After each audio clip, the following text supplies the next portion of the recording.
All right, wonderful. Thumbs up if you can hear me. Yes, cool. Which means you can also see my screen. I hope you can't hear the noise that's outside. I opened the window because it was quite warm in here. I'm also wearing a sweater, which I might try and take off if I'm getting too warm. But I hope it doesn't disturb the what you're hearing now. I just wanted to give a bit of an introduction before we get started, just to put this into a bit of context. So, I'm Alec Saelens. I work for Journalism Fund. I probably have met most of you, and you certainly will have met Lucy Cherna, who was inviting us all into the room and hosting us, and then also here with a couple of other colleagues. We've got Lucy Holacek, who has been one of your mentors, and then I'm also here with my other colleague, Hande, who is my colleague here at Journalism Fund, who has been helping facilitate a lot of the run of show for the whole of this kind of program. And there's also someone else that I want to point to who's also attending here, Katerina, who is also at Transition. So basically, these are the two organizations that have come together to help facilitate the microgrants for small newsrooms. Journalism Fund is based in Brussels, and Transitions is based in Prague. And yeah, we received a bunch of funding from, as you have kind of noted, from what appears on your contracts, from the European Union, and a couple of other philanthropic organizations called Limelight and Vereniging, which are based in the Netherlands. And so this program, Microgrants for Small Newsrooms, is very much a bit of a pilot project where we decided to give a small amount of money, up to 5,000 euros, to a range of different organizations based within the EU, but also outside of them. And we've got a strong contingent of representation from Ukraine, notably in this particular last round. And the idea was to help everyone to push through with some media innovation that you would not necessarily have had the time or the resources to be able to do were you not to be participating in this program. And so for the last round, we awarded 26 grants to a range of different newsrooms. And this is effectively today the kind of online show, like when you're in school and primary school or something like that. At the end of the year, you do a little presentation for everyone. This is a bit like that. There's nothing much bigger than that. It's just an opportunity to showcase your work. And this is quite special in the sense that this is an opportunity to introduce your work, get it known, but it's also perhaps a practice run for something that we've got coming up, which you've all been invited to. And I see numerous people that we will meet in Prague at the end of October, where we will be having the Media Innovation Summit. And that will gather in person all of you who participated in this microgrants for small newsrooms to come and talk about your work and just meet together. And that will be a day and a half of events that we will have together. And the point of that is just to, like today, strengthen our knowledge of who's doing what, learn lessons about what worked, what didn't, what could be learned, what could be transposed in other contexts, really stimulate your idea of being part of a group of people who are really innovating and just kind of learning from one another and creating a bit of a sense of togetherness at a time when really, frankly, the media ecosystem is struggling a lot in Europe for a range of different reasons. Okay, so that's perhaps enough context. So what we're going to be hearing from you today, we asked you to prepare some slides. What we want you to do is to tell a bit of a story of what you did during the 2 to 3 months work that for the grant period, what you decided to work on. And what we particularly want you to focus on is for you to talk about your project, the specific activities that you carried out, talking about the challenges, also how you overcame those challenges, the lessons that you've taken away from those. And perhaps at the end, we invite you to share some advice for other people who might be interested in replicating what you did. What are the sort of like key takeaways that you can pass on to them? Or also ask some questions if you have some questions for the group. We really welcome the kind of hive mind attitude. There's a group of people here who are very knowledgeable, who've got experiences, who can share also knowledge, and we want to give you some time to do that. And there will be an opportunity for a Q&A at the end of the session. I'll talk more a little bit about that, but we're going to be asking you to stick to a 10-minute presentation. I'm going to give you a bit of a heads up, perhaps kind of 2 minutes in advance. So if I interrupt you, it's just to say to you, you've got 2 minutes left. So don't be too worried about that. And here's how it will go. We've got a run of show with 8 presentations.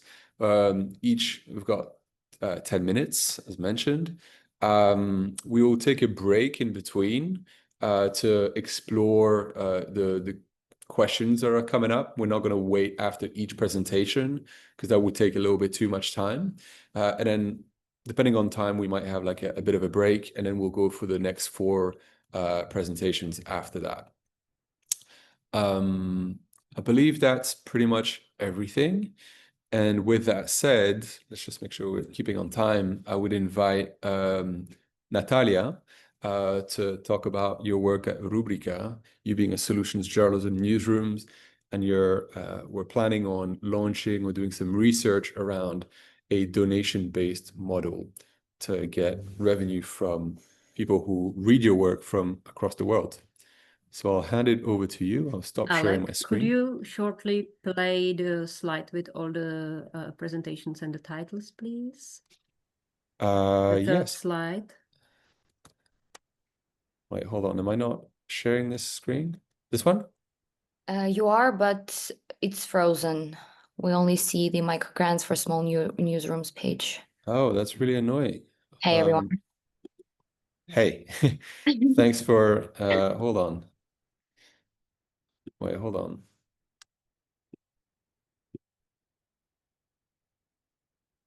Here you go. No, that's not it. Can you see that?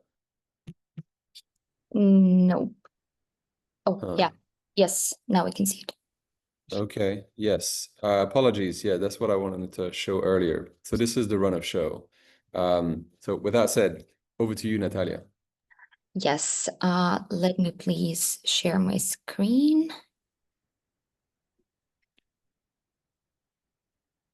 Yep.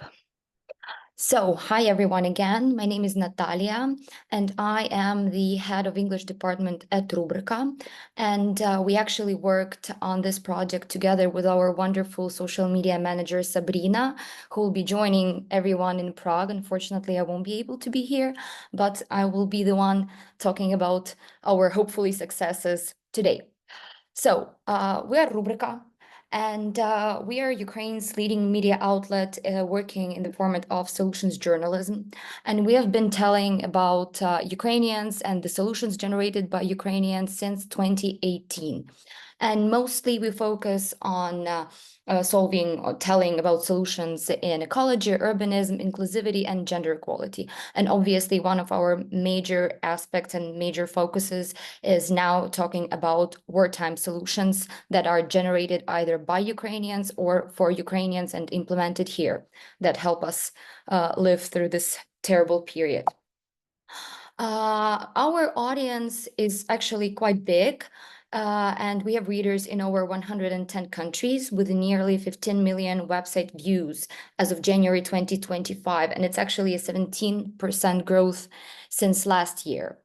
And as of who actually reads Rubryka, those are mostly conscious Ukrainians and international readers seeking meaningful solutions from Ukraine. And obviously, this category is very comprehensive because we have both Ukrainians living here in Ukraine, English-speaking Ukrainians, and Ukrainians living abroad, wanting to share solutions from Ukraine in English with their respective audiences. And of course, those are people who are allies to Ukraine, who want to share and help Ukraine, and also scale the solutions implemented here, probably somewhere else abroad. Our main challenge, as among most of independent media, was, of course, almost 80% cut of funding. And to be honest, we had never actually looked into any other revenue sources.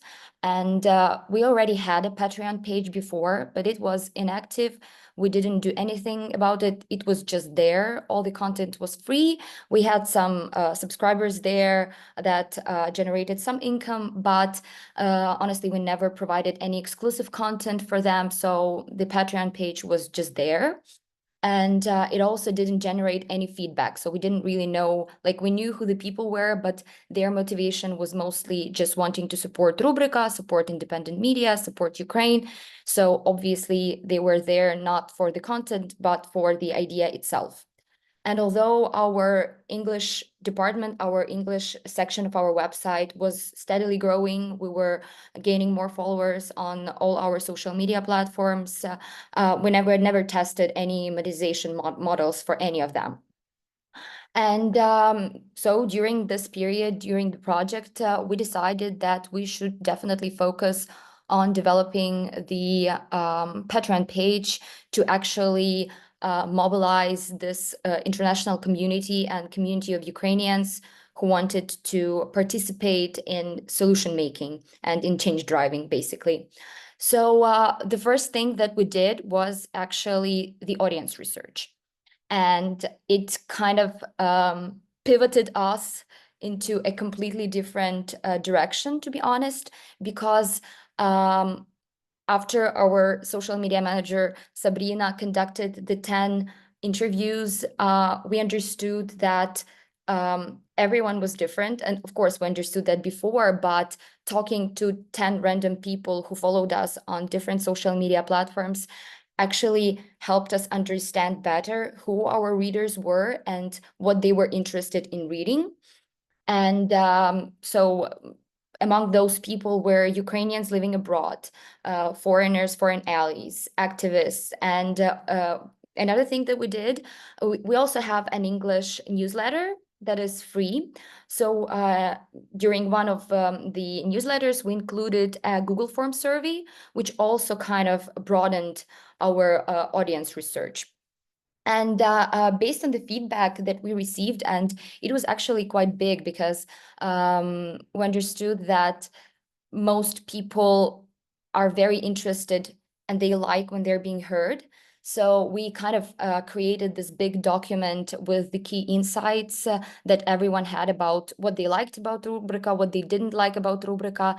And that was also a very interesting part of the research because obviously everyone is interested in different things. And working with solutions journalism, we understand that each and every key area has their own solutions. So whether the person was interested in the environment or whether they were interested in creating some community-based project similar to the one that already existed in Ukraine, they all wanted to be heard. So after that, we kind of reformatted what we did, and we outlined like these 4 key points that we did. So the first thing that we did, we revived our Patreon page, and we curated already existing free articles into thematic collections so that it was easier for people to find what they wanted to read about. Also, we, of course, started preparing some exclusive content for our supporters. And that was another huge thing because it was very interesting thing to decide which topics which we should kind of start writing first. The third one was kind of an experiment. We launched our merchandise on Patreon, making it possible for people to buy some products if they want to support Rubryka, or if they just like the design of a t-shirt or a hoodie or whatever. And another thing that we came up with was creating 2 digital designer posters, because we understood that some of our readers were actually very active in rallies in support of Ukraine. And sometimes you can often see that people just bring cardboard boxes that has something written on them. And we thought that maybe they would like to buy a digital product and print it, something beautifully made with concise content, something to share their support for Ukraine and for the like-minded people. And another one, of course, we had to promote our Patreon page. So we created a collection of materials on our social media platforms that basically told that, hello, we have a Patreon, please check it out. Maybe there is something interesting for you there. And another thing within this item was we tried creating more personal links in between Rubryka and its readers. So we kind of put a face to a brand, and we thought that it was actually a very good idea, because after conducting the interviews, we saw that people actually really liked talking to us, and they understood that we can hear them and they can actually write and text us and ask for something, or maybe offer some ideas.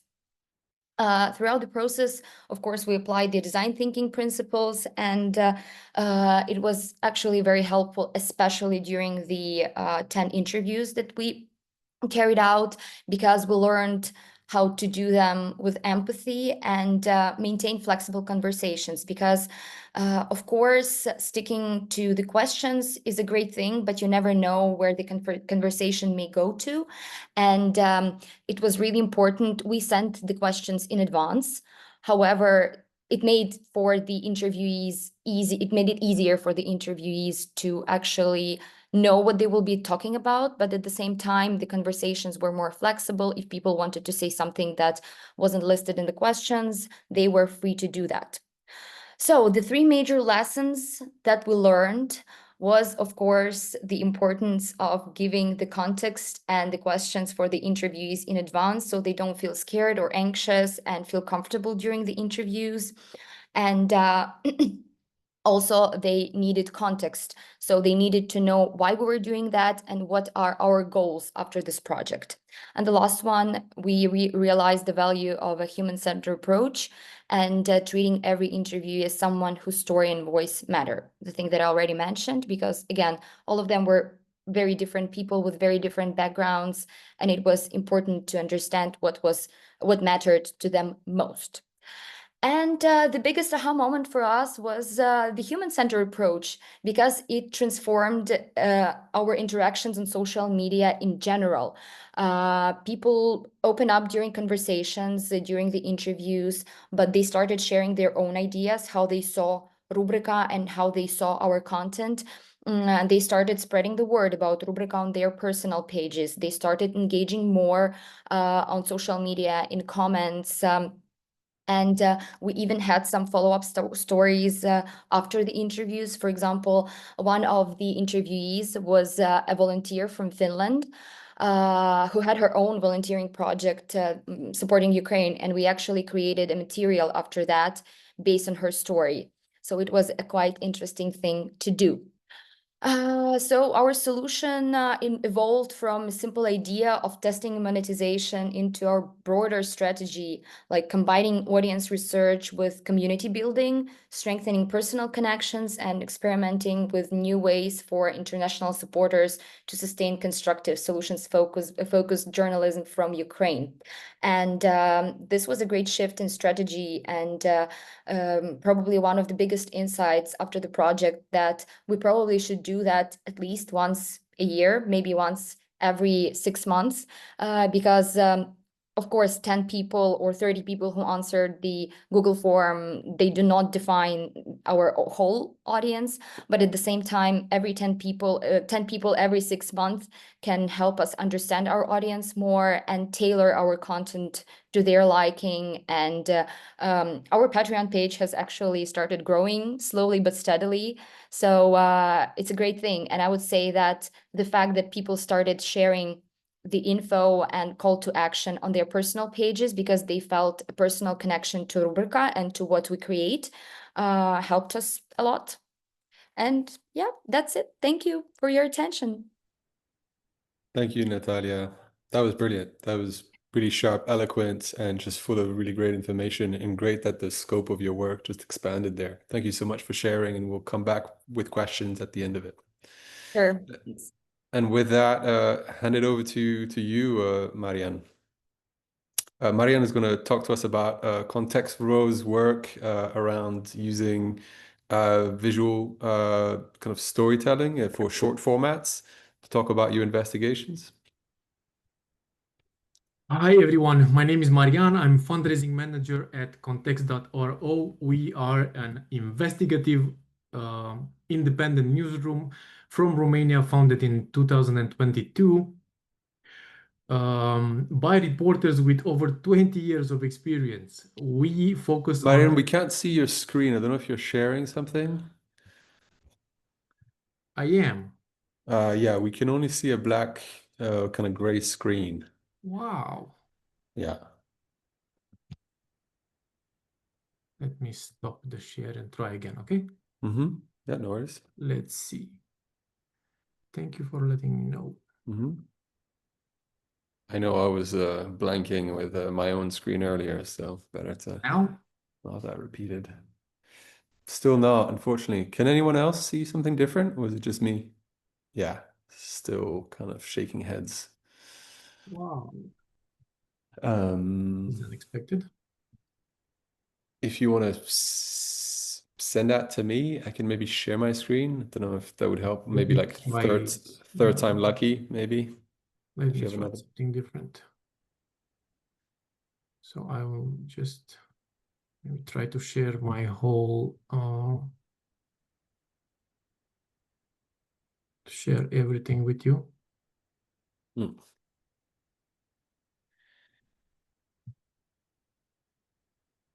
So you're sending it to me so I can share my screen?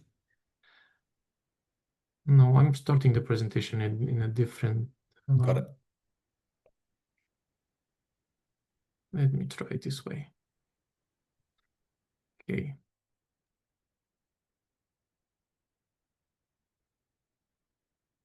Yeah, third time lucky. That's all good. Okay, cool. Yeah, so let me go to full scope to slideshow. Yes, so I was saying, I think I was here on this slide. Yes, we are committed to independence and we are guided by integrity to bring facts to the public. So today I will try to follow these values and bring you the facts about our project, which is about short form videos. So as an overview, I'll present our struggle with the video format, what we promised in the application for this grant, the objectives we set after winning, how we actually implemented them, achieved goal versus our our achievements versus our actual goals, the lessons we learned, and a few of our future plans. So in 2022, after our organization was formed, we recognized the need for short form videos. And we started to look for solutions. At the beginning of 2023, we actually applied for a grant, but at that time, it was a grant from Prague Civil Society. It was dedicated to video. We won that grant, and in autumn we began the project, started to work. But then the USAID cuts came in at the beginning of 24, and our project ended. So we only managed to run a few initial tests, no steady workflow. Fortunately, not a very long time after that, we applied for this grant and we started testing this idea again. What we promised in the application? We promised 12 short form videos on our on Instagram, TikTok, and YouTube Shorts. We wanted to test formats for younger audiences and do only organic, to promote them only organically, no paid, no ads at all. Well, after we won the grant, we were super enthusiastic. And of course, we doubled down and we refined the objectives and added 2 more objectives. So we refined the 12 short videos. We said we're going to do 4 of them about our own ongoing investigation, 4 of them on one investigation, which we were almost ready to publish during the grant period. It was about human trafficking. And at the end, we're going to do 4 videos about our team members and showcase our team members. Test the formats, as we said, organic only, and we added 2 more two more objectives. We wanted to grow our TikTok and YouTube platforms, which were very, very low as follower numbers, and then build a repeatable workflow.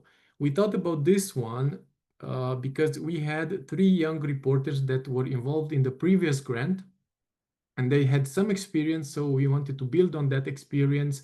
And by the end of this grant, of this project, we wanted to try and make sure that we can continue making shorts, and they will be able to make short videos by themselves. So we will not be dependent on a outside producer, as we did in this grant. Yes. What actually happened? I was the project manager. Andrei was our video producer expert that was outside our team. We had 3 reporters and Diana, who did all the publishing. We started in the first 2 weeks. We started with training. We wanted to train the young reporters and to set up a Trello pipeline with a clear workflow that we can follow for every video that we build. In reality, what actually happened after the 2 weeks is that we realized it was too much for us, the objective to have the reporters learn everything. It was too big, so we kept editing with Andrei. Everything else, we thought that the reporters and our colleague Diana, we can do everything in-house. Then summer hit, of course, and post-election fatigue, because in Romania there were presidential elections, which was a very long for a very long time, from autumn 2023 until 2024 until May this year. So our editorial team was very fatigued and things moved slowly. Then we started to work on our first video, and the story was postponed. We actually managed to come out publicly with the first video on July 16th, and this video went out and it acted very poorly. We had, I think, 200 people, 200 views in the first couple of hours, but the story was very, very important. So we decided to boost the videos because the story was very important. We boosted the video, and then we focused on the next one. The next one, which came out in July 24th, that one acted organically, went out organically, and it was a great hit.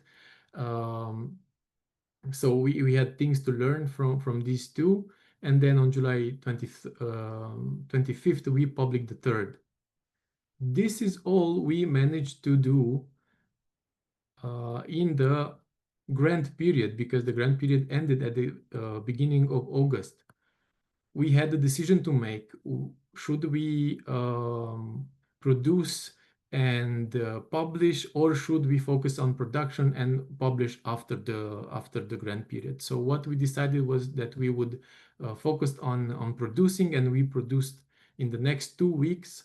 We produced 5 more. So we had these 3 and 5. We produced 5 more videos, which we were working on them. So we didn't do everything in those 2 weeks. We did the production, and then we started to publish them one by one, and we finished by September 15th with the publishing and everything. So this is what actually happened. Marian, you got a couple of minutes. Thank you. So what we achieved versus our goals: 12 videos, our initial goal. We achieved it partially. We did 8. Organic only, almost everything. Only one of them was boosted. Test formats and learning. We achieved that. We actually managed to learn a couple of things which were very important. Repeatable workflow.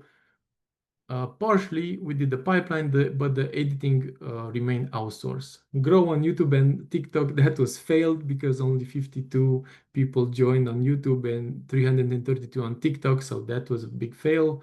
Upskill the junior, partial, as I said, pitching, scripting, filming, but not editing were successfully, the first 3 were successfully transferred. The most important lessons that we learned. We saw from the second video that went viral, and we had, I think, 77,000 people watching that video and 4,000 interactions, that if we use a talking head, meaning one of our colleagues talked and filmed we filmed her. This was very important for the videos. A strong hook in the first 3 seconds, original footage versus voiceover and just photo edits, which was how we did the first one. And it was important to keep the videos organic, no boosting, so we can be able to compare, to make comparisons between videos. Planning and capacity lessons. Our objectives turned out to be too ambitious for summertime and fatigue team. We learned that we need to pick our stories after the article is finalized and is published, not before that, because the articles can be postponed. Yeah, and the workflow, that was a very big lesson for us.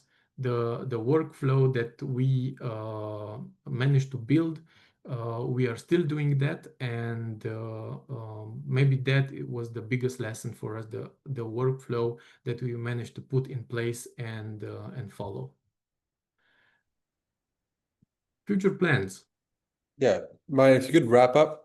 Yeah, this is the final one. So we secured funding until January in a smaller grant and in a bigger grant for the next 3 years for video content, so we can refine and scale our workflow. The next challenges are how can we do long form and how can we monetize video format.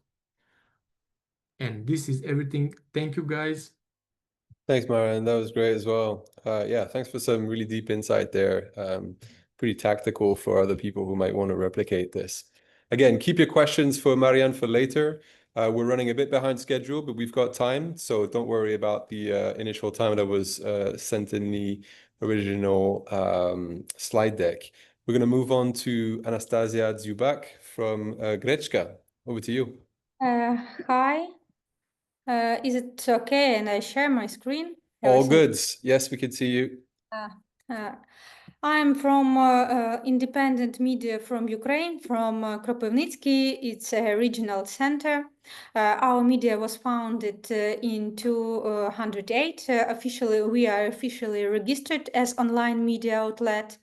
And we proud that we was the first online independent online media in our region.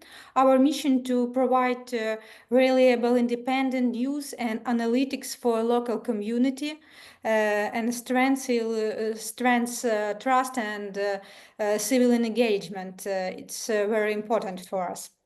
25% of our readers of our region, but also it's people from all over the country. It's near 1 million people look through our articles. Not people, but 9,000 people live in Kirovograd region, and 23,000 people read us every month. Our audience is people till 25 for 64 years old, and it's active citizens from Kropyvnytsky, and that people who leave our city but have a strong connection with it and interested to read about it. 85% of our audience come back and read us every day. People try to find in our site more than a news, because we write big stories, reportages, analytics, and not about just our region. We implement in our region huge topics about reforms, about some social issues, for example, justice and something like that. The challenges of our media, first of all, it's our founding, because mainly we have donors funding and a bit advertising, but our readers support in less than 1% of our budget. Also, we have a loyal audience, but we hadn't a lot of deep understanding what motivation and what barriers to financial support for our media.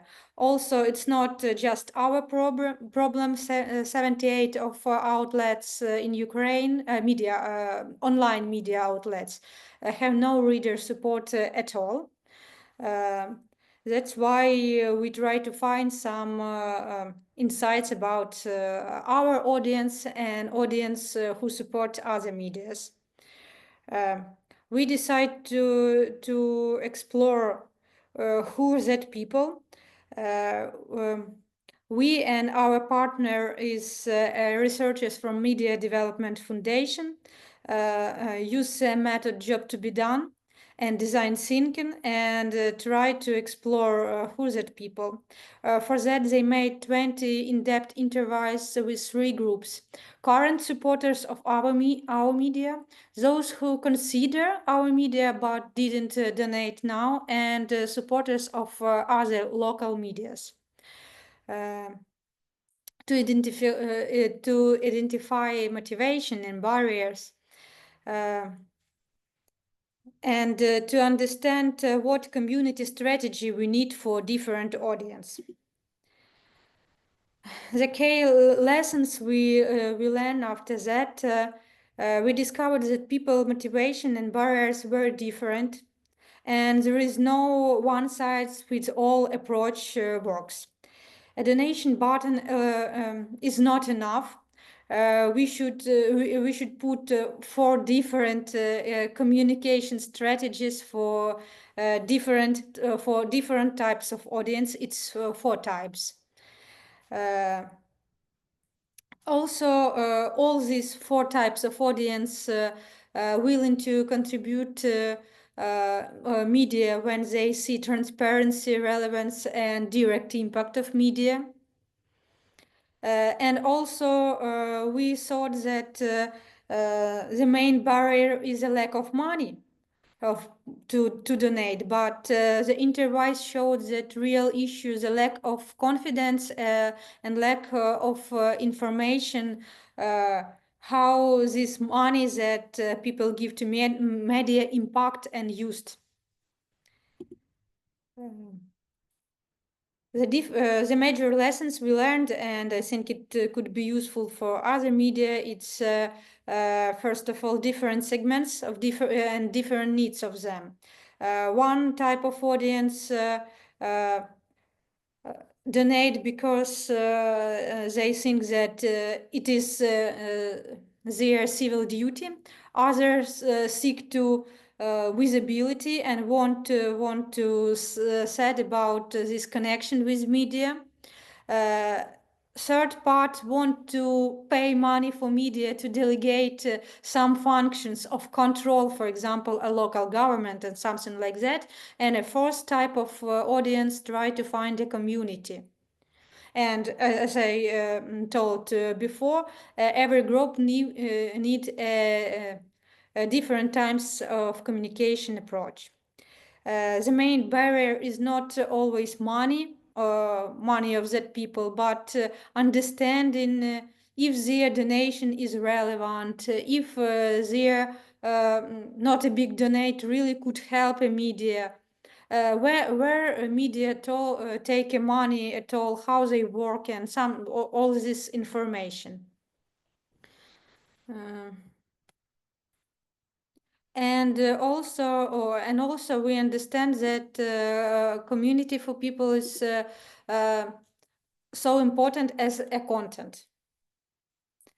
That's why we should make a few future steps. It's first of all develop and update communication strategies. After that, hire and dedicate a manager to work with the community, because it's a big part of work with different types of people to product this information, to give a honest conversation, to put some content about editorial life. And also we want to create an editorial merchandise to present our subscribers, and after that they could be our representatives. Thank you. Thank you, Anastasia. If there was ever a great example of how to do design thinking, this was a great example for it. Thank you so much. And I love the last points that you just mentioned there, and we can talk more about it in a bit.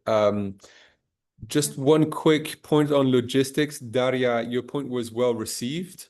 Let's have you go first after the break. Okay, thank so you. we're switching between Yulia and yourself. If that's okay, yeah. Yeah, I mean, I'm sure it's fine. And Yulia, unless that's an upset, just let me know. But otherwise, next up, we'll have João from Shifter, based in Portugal.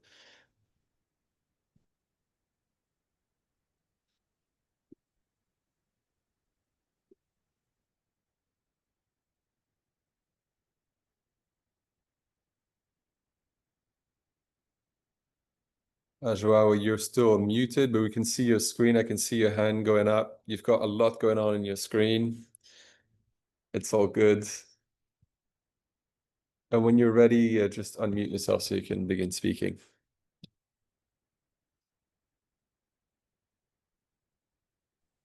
Sorry, I lost the Zoom dashboard in the confusion of my screen. I was looking for the button to unmute myself. Now you can hear me? We can hear you. We can see all of the windows around it. If you want to perhaps make your slide deck into a slideshow. Yeah, I was just trying to, yeah, I can put it on full screen and that's done. Yeah, you can see it now? Yeah, all good. Go ahead. Yeah. So I'm here to present a little bit about Shifter. I'll be looking up because I have two monitors, don't mind. I am speaking to you. I will be presenting the run of Shifter in this journalism fund.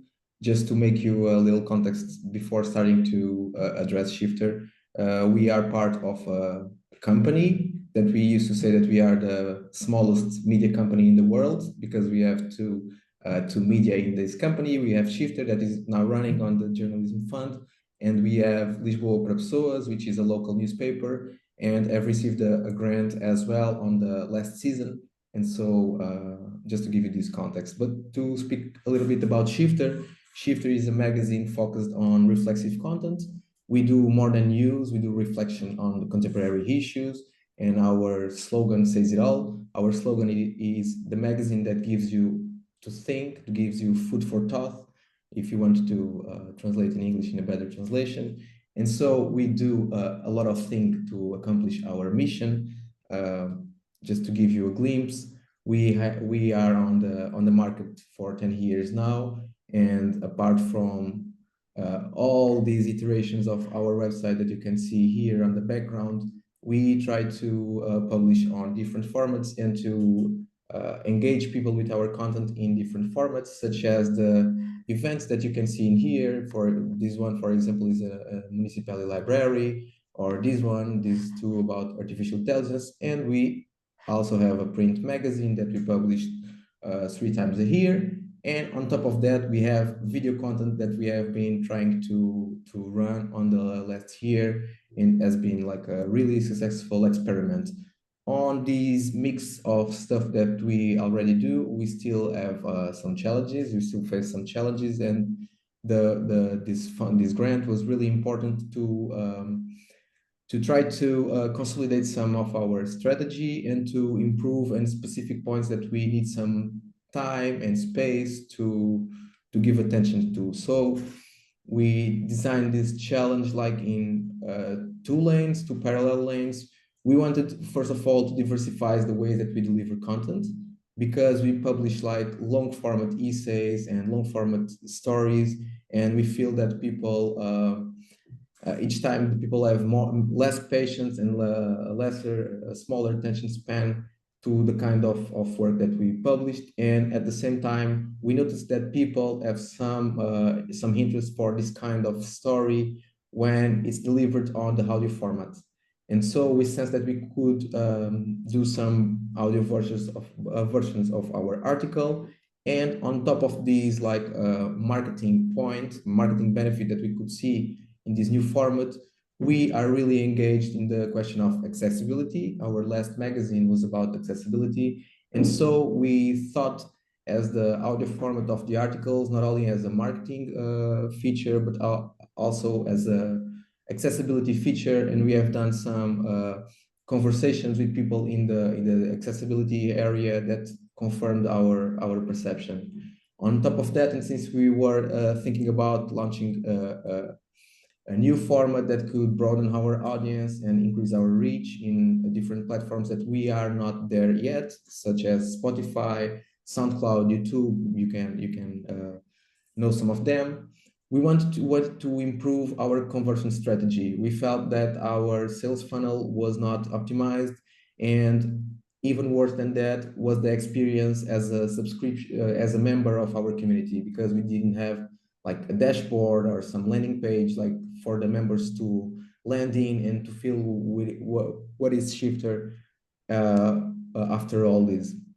And as a sum up of these 2 parallel features, we wanted to reinforce our branding, because we knew that it will be a moment that we will have like a lot of attention in, focusing on us, a lot of media traction, and a lot of reach in the social media. And so we wanted to reinforce our branding, since this feature, this functionality is really inspired in some important values, such as not abandoning the text and the long format and the accessibility.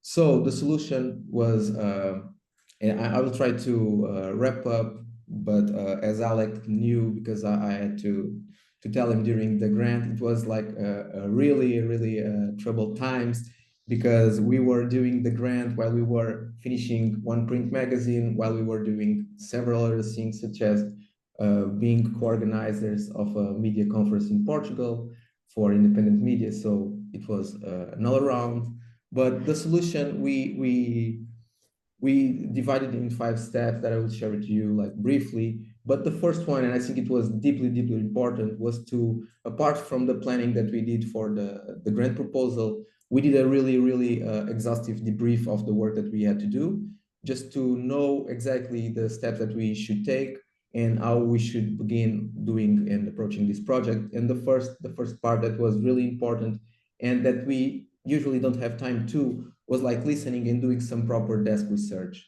We had 1 person that was the major responsible for this desk research. And on top of that, we did a major survey with more than 100 answers. And we did a focus group with a lot of readers from our past, not only readers that read us and comment and engage today, but readers that we know that have read Shifter some moment in the past, that we wanted to know how to convert to more loyal readers and to subscriptions. On top of that, we look for best practices for the competitors and international players to know what we could improve, what could be our dashboard, what could be our audio version of the articles, to get a really clear landscape of the media and on the field that we want to enter in. On top of that, this is some images from the focus group and from the steps that we had to take, just to give you a glimpse of what it looked like to go in the middle of all of that. Then we started to design and prototype. I just want to highlight that the design thinking process was not new for us, because I came from the design background, and so Shifter has always been like a adopter of design thinking and of this way of quick iteration and quick prototyping and deploying and evaluating the results and doing all again. And so that's why we had a lot of different websites, as you could see on the first slide, because we are always changing. Our internal motto is that changing is the only constant, and even our name Shifter like represents this constant change. But we take some time to do some prototyping, to create some dashboards and to run it through a group of people that is surrounding Shifter, just to gather some feedback, some notion what we could improve or not. And what we sensed after all, and this is one of the first lessons that we learned, is that people don't value the dashboard as much as we do. We thought that it would be like the most important part of the grant, and people really don't give like that importance to this.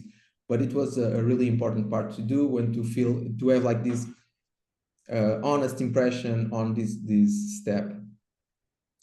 But yeah, as I've said, we had some plans to look around our sales funnel, and we amidst of this, like of the survey of the focus group, we noticed that we have a chance to redesign our subscription strategy completely. We changed the price tiers, we changed the benefits for the people. And so as you can see, we take the grant as a way to resync a lot of stuff, like doing proper research and doing proper listening. We noticed that we have had a chance in here, had an opportunity in here to do things really different. I won't bother you with these, because it was a really exhaustive process, and we you got another 3 minutes, João. Yeah, I will speed it up. Thank you. And so as you can see, some of the examples that we do. And another thing that was really important for us was to use this grant as a way to create engagement, because we knew that for people that follow us, this grant is more than a financial grant that we can use to take some time to dedicate to this project, but it is like a certification of quality. It is like someone from abroad saying that we are doing something serious and that it have quality. And so we use this as a tool of communication as well. And one thing that was really important and gathered a lot of attention was the open call for the audio format, because we wanted to do like the narration of the articles made by people, and we created like an open call, and we received almost 200 responses, even from people from the TV, from the mainstream media, which was really surprising and really got the attentions on us. And after that, this was just an example of the people that sent to us. And after that, what was really important was to do proper evaluation, to know the KPIs, and to keep sharing the results with people. We, based on the survey, we developed some graphics and some charts to share with people and to substantiate our strategy and our new subscription strategy. To wrap up the lessons learned, and I hope to explain it to you better in Prague, I think that the first lesson was that success can give you more to do, because we were not expecting too many answers, not for the survey, not for the open call for the audio, and we ended up like losing 1 week to hear every audio and to develop a grid to the evaluation and to choose the right person. It was really exhaustive. One thing that is important is, more than finding the solutions or trying to create the next big thing, it's really important to know the problem that must be addressed. We noticed that simply by adding a payment method to our sales funnel, it made a really great difference. Sometimes these little tiny problems are really the point that are stopping the growth. And so finding the problems is really important. Plan for the worst case scenario. We initially had the plans to have 8 audios in the end of the grant, and we are still in the process of recording, editing, and all that stuff. And I think that the biggest lesson for us and what we learned above all is that we need to trust the process. Since we did like a really great brief and really great planning for the execution of the plan, we had to go through troubled times, but we kept trusting the process. And the month that we started deploying the first dashboard and sales funnel was the best month for us in all time of Shifter in what regards to sales and subscription growth. And so, yeah, that's it basically.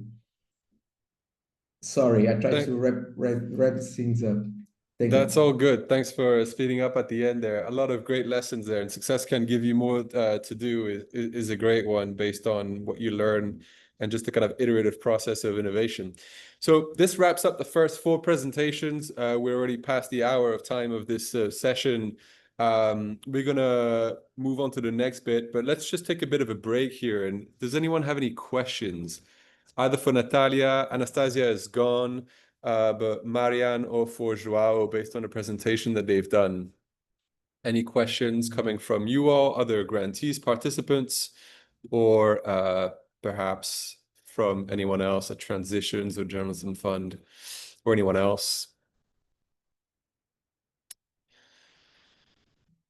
Again, we'll have an opportunity to dig more into this, to learn more from one another, and to be in a space where we can actually have those side conversations in Prague. So this is a bit of a teaser, once again, as well as the prep work to just introduce your work to others. So follow-up conversations to be had there. We'll just drop in one question. And if now's the time for you to... Yes, Alex Nikolov, why don't you go ahead? Yeah, hello. I just wanted to say when Nataliia was presenting that maybe they can try another payment processor, something different than Patreon, because the Patreon's fees are really high.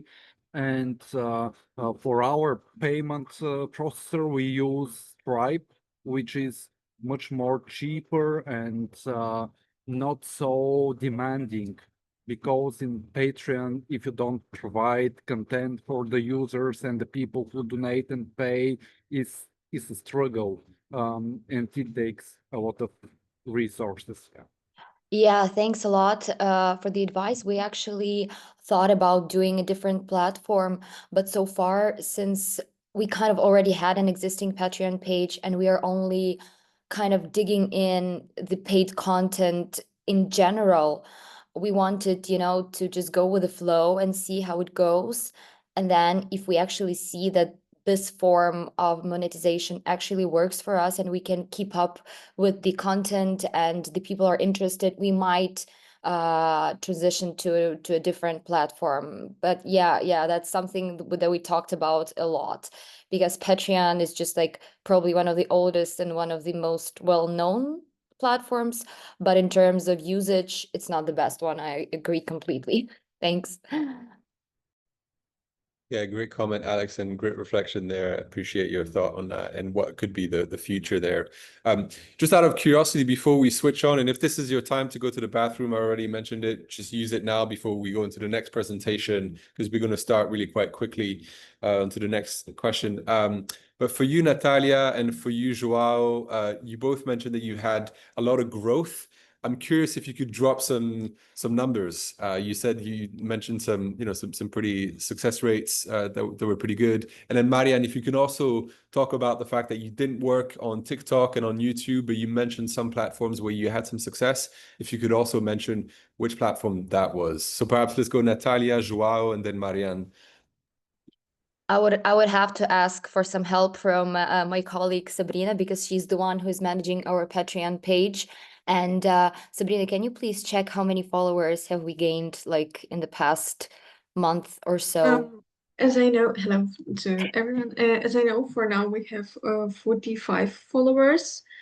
Before that we had 30. It was like top. So just in few weeks we gained 15. It was if we compare a lot. Yeah. And also we have a lot of engagement with our posts, so people like them, they share. Actually, people start liking our posts. It's still really good. Yeah, and we got more reposts, I would say. And we can see that people are engaging more. I would say that like Facebook and Instagram are probably one of the biggest platforms for us, because we have also tried working with Threads, but so far we understood that this is not the best platform for us, because it's a little bit more personal, and people just don't like engaging with article format. They're like they're liking it, but they're not really commenting anything, and most of the posts that we see on Threads are more tailored, I would say. Like they don't usually show most of the time anything substantial, you know. They still have to lead you to the website or to the other social media platform or to Instagram. So we're still posting there, but so far it hasn't been a success, to be honest. Oh, good to know. Yeah. Thank you, Nataliia. Sorry. Yeah. Go ahead, João. Our growth have to be like, we have an important point to make in here. As I said, we changed our subscription benefits and we pushed for annual subscriptions, yearly subscriptions instead of monthly subscriptions. And so we had a great part of these new subscriptions that are like people switching from one to another. But we in these like 2 months, we gathered like almost 25-30 subscriptions, which is a lot, even more if they are yearly subscriptions instead of monthly, because in that way it's easier for us to know where the money will come. The cycles are easier to control, and so that was one key point for our change. It was forcing the annual subscriptions in our context was really important. And since we were gathering more reach and more media attention in general, this magazine was one of the like the best launching of all our magazines. And so like this attention like contaminates all the projects, and the growth is not only in numbers but in people following us around that can be converted now for subscriptions. Great, thank you, João. And then Marian, before we move on to Daria, who will have to leave us at 25 past the hour. So if you could, in a couple of minutes, just tell us a little bit more about your work. Yes, so we have numbers here. So we published 8 videos. The first one we had to boost, and for this one we had 128,000 views, but only 321 interactions. So this is a huge gap. But the second one, who actually went viral by himself, we had 77,000 views and 4,000 interactions. And this is on what platform? This is on all the platforms together, but the leading platform was Instagram. Got it. Yeah, the numbers, Instagram and Facebook. Let's say Instagram and Facebook, because all the other platforms we had very small numbers. Now with let's say an average for the other 6 would be somewhere around 15,000 views. Got it. But what we were able to learn from this was that interactions are very important, and just views where we don't see interactions, like with the paid one, usually means that people just scrolled away. So we want people to comment, like, and probably go to the article and read more about the story. Got it. Thank you, Marian. Okay, so let's move to the second part of this online showcase. I'll hand it over to you, Daria, so you can leave in time for whatever you've got coming next. Yes, thank you so much. Okay, I am about to share my screen. I hope you see it. Yes? Yeah, all good. Thank you. I'm a little bit embarrassed that my presentation is not as beautifully made as the previous ones, because I was genuinely impressed with the quality, but I'll do my best. So I'm representing Novaya Gazeta Europe and our YouTube series project. Just quickly about us, we are the independent media outlet in exile, and we had to flee the country after our Moscow's office was shut down. And we are currently focusing on political issues, and mostly we're focused on the war in Ukraine, Russian state propaganda, corruption, and all things related to that, and its consequences and the impact of that in the world.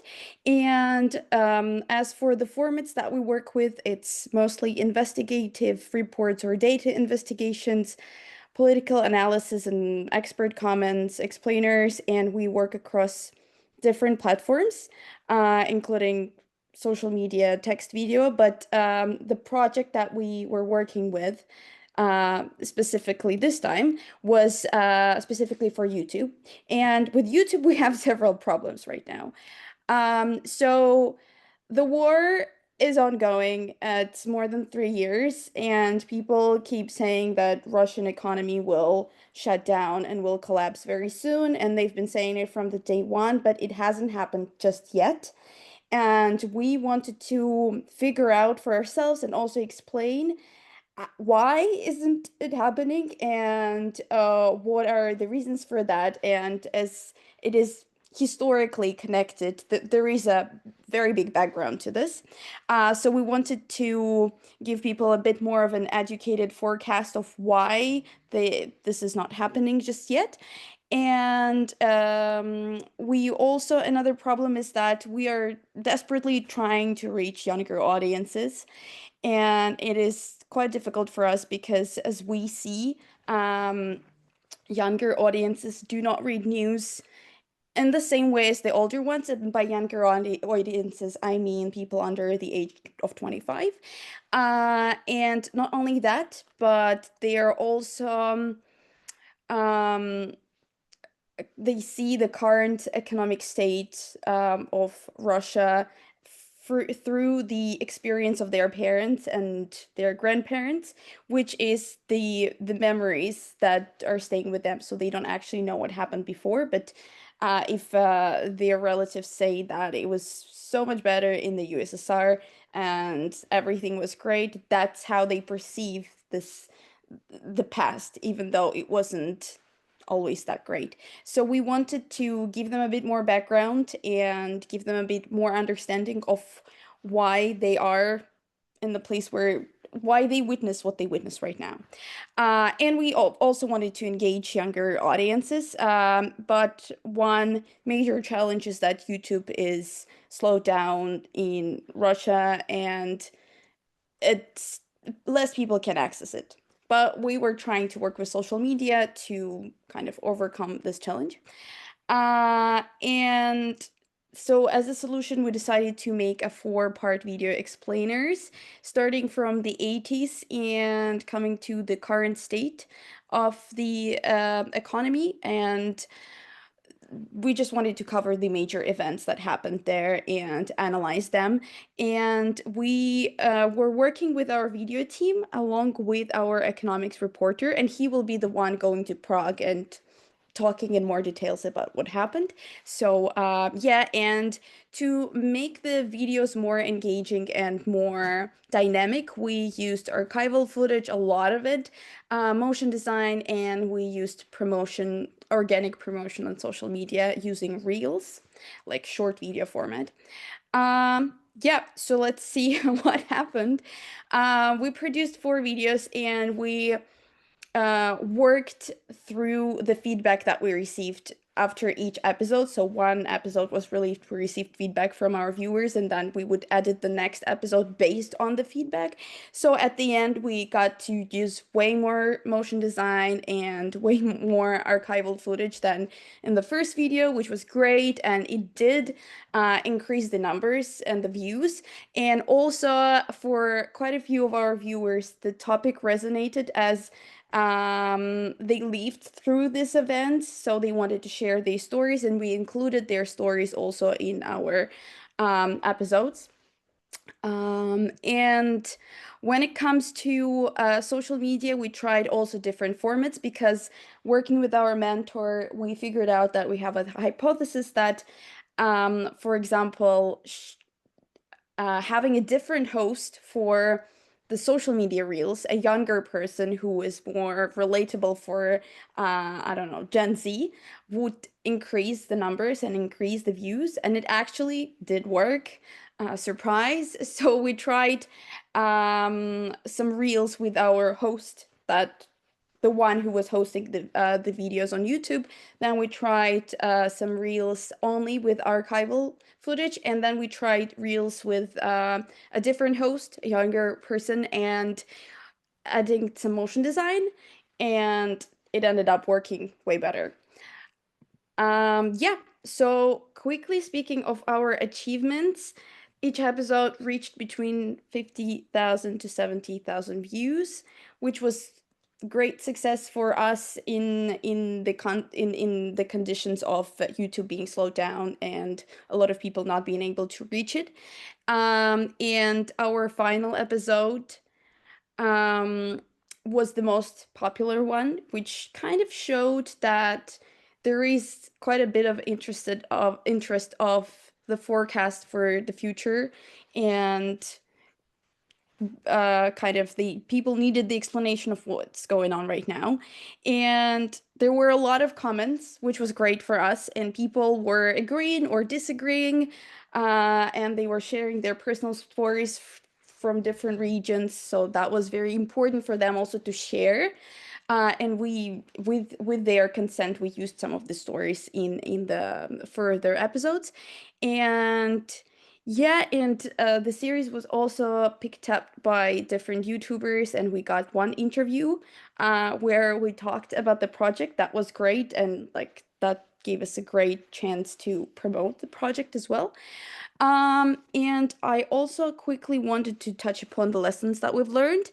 For us, specifically for our YouTube department, the department, the slowdown changed quite a lot. Most of our viewers were located in Russia.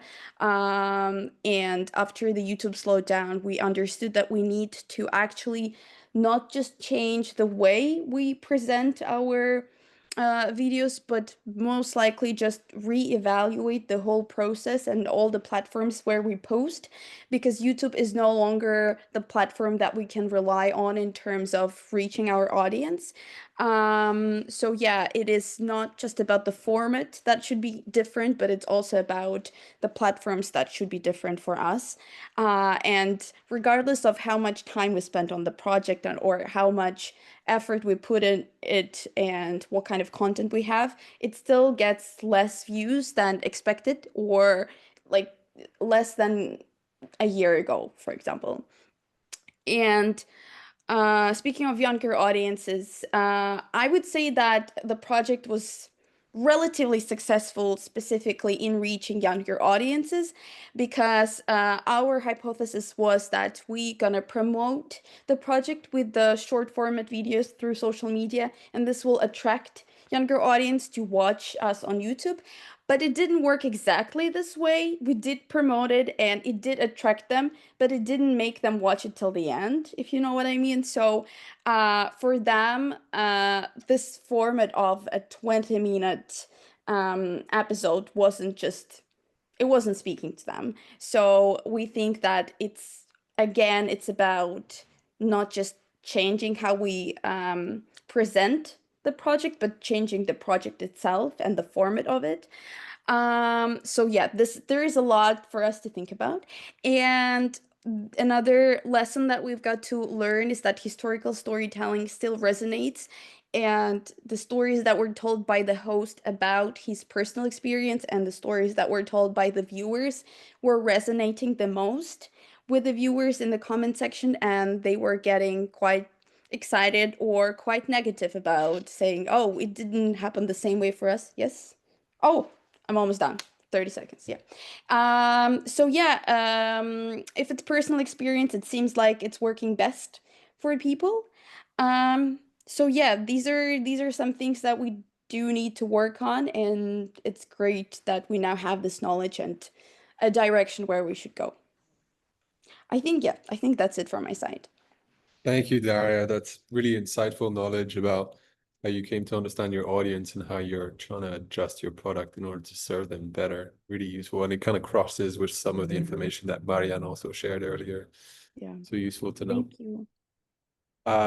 All right. Thanks for sharing, and see you in Prague. If you have to leave, let's move on. I believe, Julia, you are up next. Julia from Grunt Media, talking about how to adjust the website to move on to more explicitly announce the platform. Over to you. Yeah, hi everyone. So I would like to present a short success story of our media outlet. So I have a spoiler. So I want to present you our website today, because we have like the last stage of technical settings, but I hope and I know that I will be able to present our new website during the Prague weekend. So yeah. 1 minute. I need to, yeah. So who we are? Grunt is Ukrainian independent media with a position working to strengthen civil society. We will build a community of over 620 active followers across a platform like Instagram, Telegram, Facebook, YouTube, Twitter. Also, we have WhatsApp. We spotlight hard topics that drive change in Ukraine: army reform, ban of casinos, ban of kratom, ST with drug effects, also prohibition of Moscow Patriarchate in Ukraine, or arms export transparency, and different other so important topics for Ukrainians. Our main challenge during the project was our website. It served only as we use our website only like a platform for long form opinion or analytic articles. We haven't anything useful there, no tools for community building or fundraising, like links to our Monobase or Patreon or anything else. We wasn't able to create any new formats, special projects with our partners, any campaigns in a different format. And we haven't any flexibility for new content types or a future merch store. But we had a lot of ambition, so we understand that we need to change our website. So we decided to redesign our website from scratch, not as a media archive, but as a core tool for growth. We shifted the website role from a basic information platform more to a strategic tool for community building and fundraising. We needed to build structures more useful for our audience to understand us. We need to be more open to our audience. So we started to reflect a lot with our team. We will have a core question to everyone in our team. So which platform need our audience, our reader, our partner, I don't know, donors or other colleagues? And the design thinking help us to understand which change we need to do.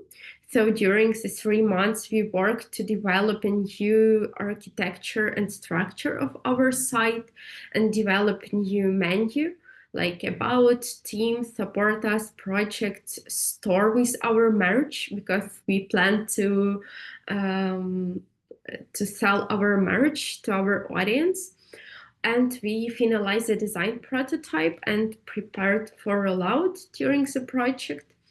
So our main pivot was to shifting from a media-first mindset to a community-first strategy.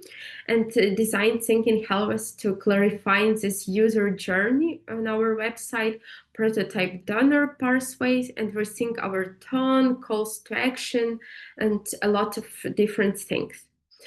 So our main lessons was that don't build something for yourself, don't write something for yourself.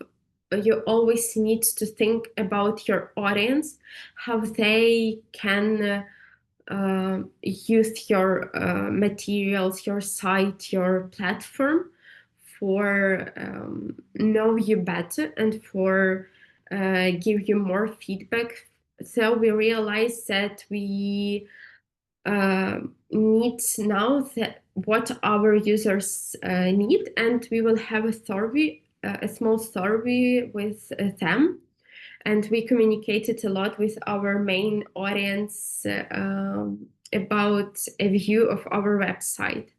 The second lesson learned was about design, and design for us was more important than tech development. So we focusing on design thinking first helped us clarify what we actually need from our website, not just visually. This saved time and reduced confusion during the development stage. I will present you the main success menu, the main menu of our website during the prep weekend, and you understand about what I taught. And also, it's not about design thinking or our website. It was so obviously for us, but Christina, communication mentor of our media, also given one important advice to use more face of our team for creating connection during the audience and our team members, creating more video, more post with face of our team, because it helps us to build a trust between us. So we also have one like success story when our head of communication, Melania, post a video when she asking our audience to donate us because we want to produce more content, and we attract more than 1,000 one-time donation after this post, and 13 new subscription to Monobase. Monobase, it's like Ukrainian analogs to Patreon.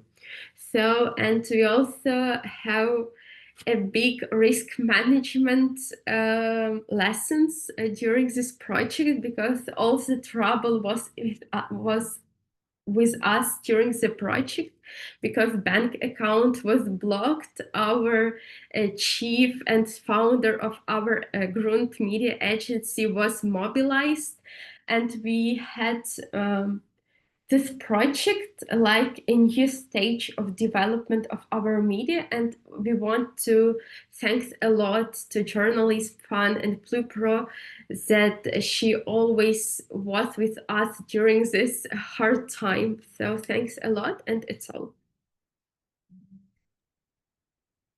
Yeah, thanks, Yulia. Yeah, your team went through a lot with the departure of your creator to be enlisted to go on the front line. That was tough, but this is really useful to hear about all the work that you've done and what's going to be coming, and definitely look forward to seeing all your work when we're in Prague. And I'm sure the support that you received from Transition as well was, and the mentors that they gathered for you was really useful. It's good to hear some of the takeaways and the lessons there. Okay, thank you, Yulia. So now let's move to Nataliia, who will talk to us about TEXTY's work to move from just written to audio content.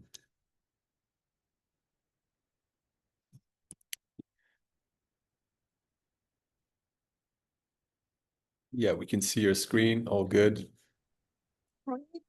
A minute, I will share it in full screen. Yeah.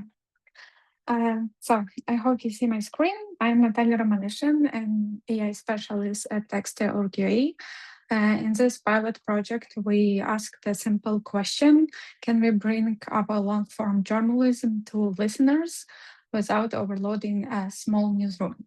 Today, I will share what we built, what worked, and what we will change next. Firstly, Text.ro is a Ukrainian independent media outlet and data journalism agency founded 15 years ago and is based in Kyiv, Ukraine. Our work is rooted in data-driven journalism that includes everything from in-depth research and visual investigations to detailed analytics and explanatory reports. Our core themes reflect what is most urgent and relevant for Ukraine and the world right now, from the Russian-Ukrainian war and its impact on daily life to civil society, good governance, environmental issues, and urban planning. The mission is to improve transparency and decision-making in Ukraine by producing high-quality journalism based on data. We also advocate for open data culture and analyze propaganda and influence operations. Our core audience is Ukrainians who value slow media, deep stories over hot takes. Alongside articles and data project, we have recently also grown a YouTube channel with weekly videos. We knew that many of our stories are great for listening, for commuters, for people who prefer audio over text, or readers who need some accessibility features. But audio production never made it to the top of our backlog because it's definitely resource consuming and we are like a small team. So the challenge was how do we ship a consistent quality audio at scale and meet listeners where they already are on our website and on podcast platforms without building specific audio team. Coming to the solution, we decided to utilize modern AI technologies to voice articles with minimal human effort. Specifically, the technologies that we use is called text-to-speech synthesis. On this slide, you can see how easily you can create audio pieces simply by pasting the text into some tool. So there are a lot of different tools out there. We decided to proceed with 11 Labs. There were several reasons why we chose it. Firstly, because they support Ukrainian and their base models work quite well for voicing it out of the box. Second, we choose 11 Labs because it supports professional voice cloning. The goal wasn't just audio, but audio that sounds like text. And we decided to clone the voice of our YouTube host, Valeria Pavlenko. This definitely mattered a lot. Our audience already recognized her tone and style. And when we launched, we immediately got numerous comments like, great to hear Valeria's voice. That familiarity helped us to build trust and acceptance. Also, we used 11 Labs Audio Native to place a built-in player in top of the selected articles. It scrapes and voices new posts automatically, so readers can either read or listen in the same place. Staying in close contact with 11 Labs support was key to fixing all the scraping and parsing bugs that we encountered fast. As a result, we got two different distribution channels. The first one is our on-site widget. It runs daily. In the pilot, we voiced 15 new articles and reached around 600 unique listeners for those articles. The widget appears right at the top of selected stories. We use it for the new articles only, so the discovery happens naturally because our readers are already on the page of the website. In parallel, we launched podcast feeds on Spotify and Apple with bi-weekly publishing and a mix of new and evergreen pieces. We published 13 episodes so far. An interesting finding is that the top performer in terms of audience reach was our long series called Putin is a Modern Hitler. The original article of which was published a long time ago, like in 2018. A proof that a quality long read can still be relevant today, and that people are not hunting for some up-to-date pieces there. Overall engagement on podcast platforms remains modest without like additional promotion. Now let me move to the learned lessons. First, distribution matters as much as the format. Our on-site widget gets organic discovery where our readers already are, while podcast feeds stayed low without additional promotion plan. Second, a trusted voice wins, and it's our like aha moment. Cloning Valeria's recognizable voice raised like comfort and acceptance. Familiar tone and pacing matters alone, like as much as technical quality of the audio. And third lesson is that podcast is not the same as plain text to speech. Platform listeners expect some hosted experience like brief intro, outro, and show framing. And an open question remains like, should we invest more in a real podcast to unlock growth of those platforms? To sum up, for a small newsroom, AI lowered the barrier to consistent audio. We didn't hire a whole studio or a new team. We repurposed strong journalism and shipped a working prototype. Thank you. Thank you all for your time and attention.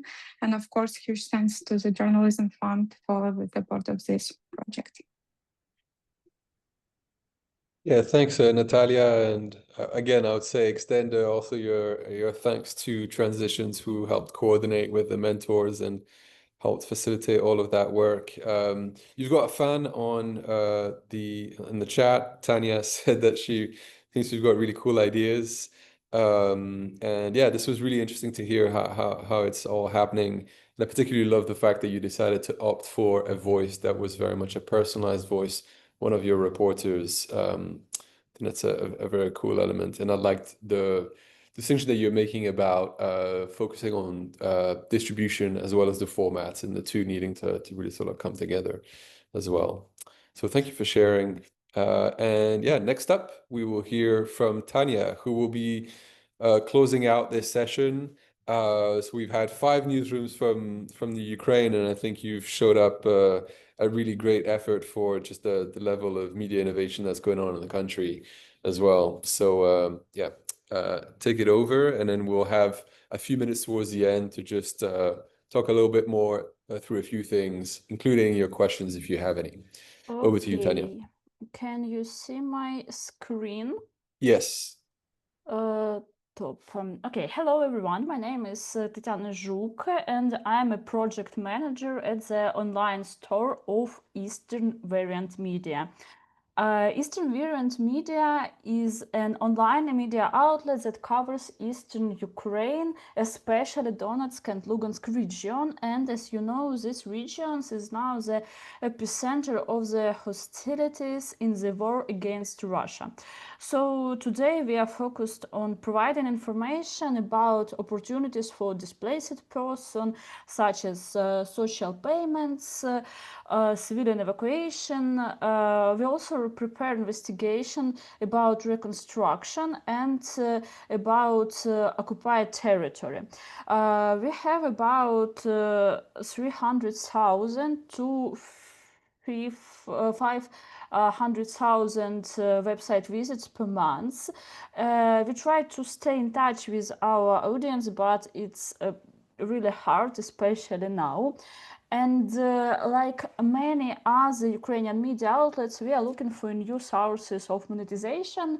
And in June, we launched our own online store where we sell merchandise inspired by Eastern Ukraine.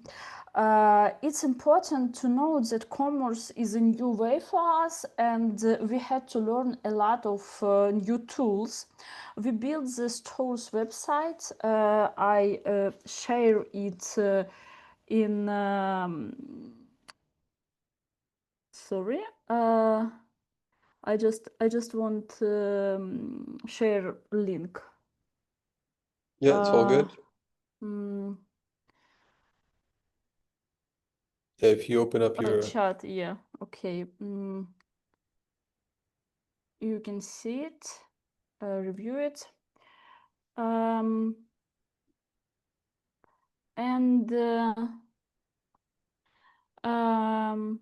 we built the store's website and launched a few products, and we had a really cool start, in my personal opinion, but we didn't know what to do next because we had no experience with commerce, especially e-commerce.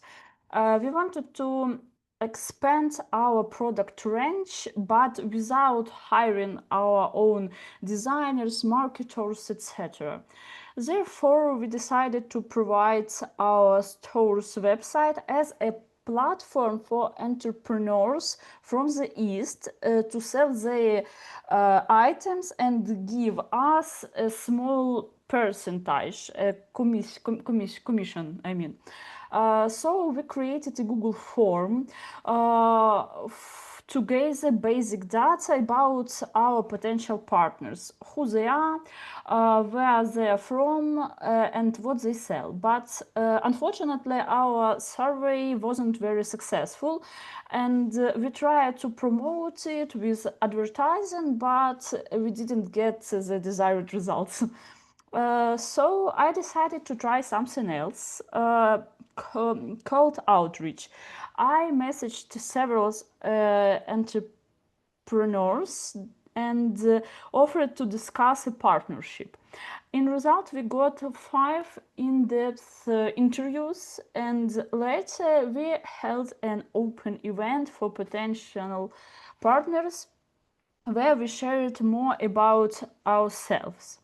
And as a result, we had one successful partnership that has been ongoing for over 3 months. 2 more entrepreneurs expressed interest in working with us in the future, and 4 others were in negotiations but disappeared for some reason. For no reason, maybe. Thanks to our partners, we have thanks to our partners, we have expanded our product range by 8 items, and this is more than 38% in our items in general. We also created special flyers to attract new entrepreneurs offline. Here is how it works. When someone buys a product from our Eastern partners, we include a flyer that thanks them for supporting Eastern businesses and invite them to join by filling out a Google form via a QR code. You can see it on back side of this postcard, but unfortunately this page on our site is not yet publicly available, but we see great potential in this work.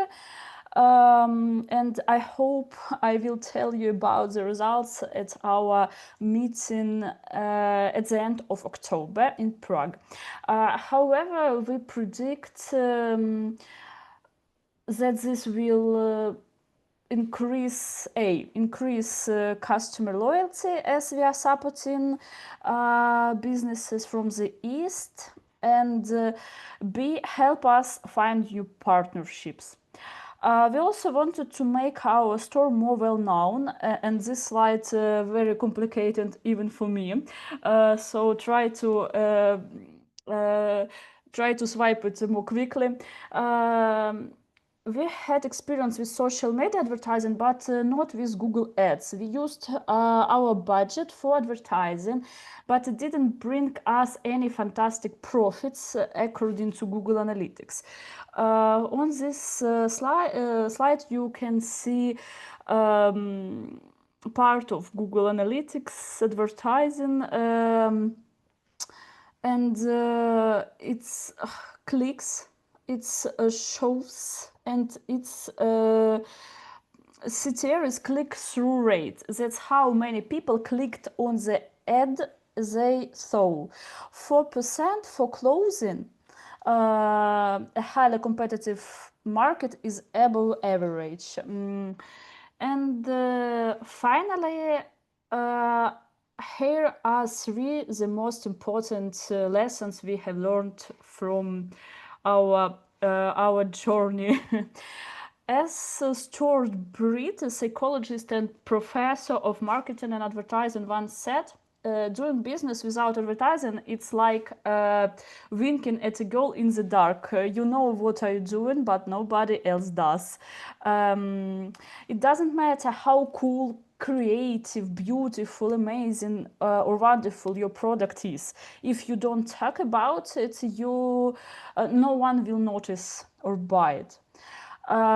Lesson number 2. Not all advertising is equally effective.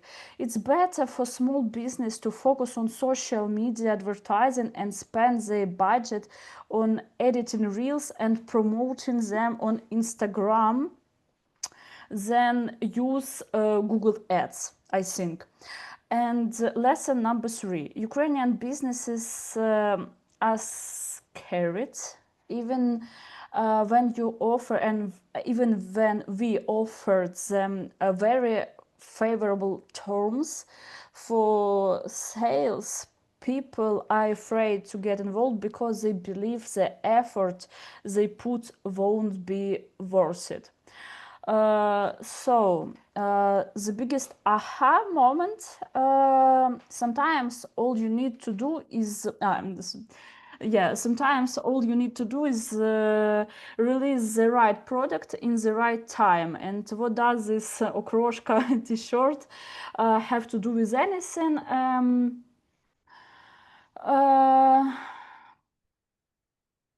Okroshka is a very popular dish in Ukraine. People have very different opinions about it, but no one is indifferent. We released a t-shirt with an Okroshka design in this summer and posted this t-shirt in Twitter. And we sold more than 80% of the stock, of the first stock, in the first 2 days without any advertising investment. So make advertise, but не завжди make advertise, make yourself more famous. Thanks for your attention and join us. It's our Instagram of our shop, and you have a link in our chat. Thanks for attention. Thank you for that. That was brilliant. I'm not sure about Okroshka. I just looked it up and it looks interesting at the very least. But yes, I can see how it's a competitor. It's one that will get people to like it or not. I liked your GIF game on the slide deck. Very good, solid images to go with your lessons. And no, I love also the way that you worked on collaborating with local artists, creatives in the region to sell their product, offering them a cut, even though I understand that it's hard to get them on board and reach them. You're obviously at the spearhead of innovation and they're perhaps a little bit behind. But what I also love is that this is an opportunity to get some loyalty in the sense that you're then inviting people when they receive something in the mail to also sign up to your website and become members and financial supporters of your product. So I see the kind of second step move for your own financial sustainability. But this is great. Thank you so much, Tanya, for that. That was really super insightful. All right, I see that we've kind of dwindled in numbers a little bit with people needing to leave, but I wonder if there are any questions from anyone.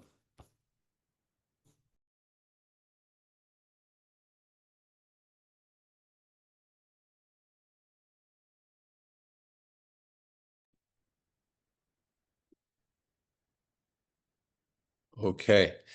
That's fine. That means that there was a lot of valuable information and a lot of key takeaways. No, this was great. I don't have any particular follow-up questions right away. But what I will say to you all, I know it's been already like a jam-packed day already. So I just perhaps want to leave you out with a few bits of information. So we'll be meeting again in Prague in a couple of months. This will be an opportunity for you to come and talk about your work. I look forward to seeing you all there. We're curious to open also this space up to anyone else who would like to share a little bit more about their work, who haven't presented, if you are interested in doing so in the last few minutes that we have. And if also you would like to come off mute, I know we've sent you a bunch of surveys asking you for some input regarding the program, regarding the mentoring. If you have some general feedback about the program or something that you would like us to think about when we are designing the program for Prague, this is also an opportunity to also talk a little bit more about your work. So feel free to step into that space. If, for example, for Journalism Fund, you have some ideas for how we need to think about how we distribute the money and manage the kind of administrative part, that's one thing. If you want to go over to transitions and talk to them about their work and the mentoring, that's also something that they're open to do. Lucy, I see you have your hand up. Yeah, maybe the final word. Thank you, everyone. And I actually wanted to officially invite, or not invite, but inform about the Media Innovation Summit. We have a webpage, which is now in the chat, and I will definitely be spamming you with more and more information as we kind of approach it. But a heads up and a warning, there will be one more survey. I don't call it survey, but a form that will be especially important to us as we prepare for the summit, because we don't want to prepare it for you without you, but just the opposite. And there is so much knowledge, so much skills that should be shared. And we would like to hear from you what would be the most convenient and comfortable way for you to present, for instance, because not everyone loves being spotlighted and having a talk in front of the plenary. And also which topics you are interested, how should we design the breakout sessions, if there is a huge demand in one topic, so that we kind of take it into account and prepare for that. And also there will be kind of free space, especially on Saturday, for you to come with your questions, topics that you would like to raise with the group. If you would like to use the brain, the collective brain. So the second day will be more in an unconference way, if you have heard of this style. So it will be an open floor for everyone to do your session if you want, or to join someone else's interesting session. We will come back with more input on that, but please read my spam emails that are concerning the summit, and please fill in the survey. There will be also, we want to prepare something that's called a buyer book or a participant book. So I will be curious about more details about yourself to share it with the others, so that you get a nice booklet in your hand at the registration desk, and you can then hunt your people with the book in your hand prepared. Good, so that's from me. Thank you so much. It was really inspiring 2 hours. It's a long time, but it was really packed. Thank you so much. Thank you. Yeah, so if you didn't quite get it from Lucy, basically, rather than organizing a product that we're just going to impose on you, there's a bit of a design thinking process going on where you are invited to provide some feedback and help design the events that will happen. So please do contribute. Your input is really important there. And we look forward to seeing you there too. We're almost at time. So with that, unless anyone wants to say anything, no? Okay. I will just leave you go about your days. Thank you so much for joining. This was really super instructive. And yeah, we'll be in touch again very soon, and see you in Prague at the very latest. Take care, everyone. Thank you. Bye. Thank you. Bye.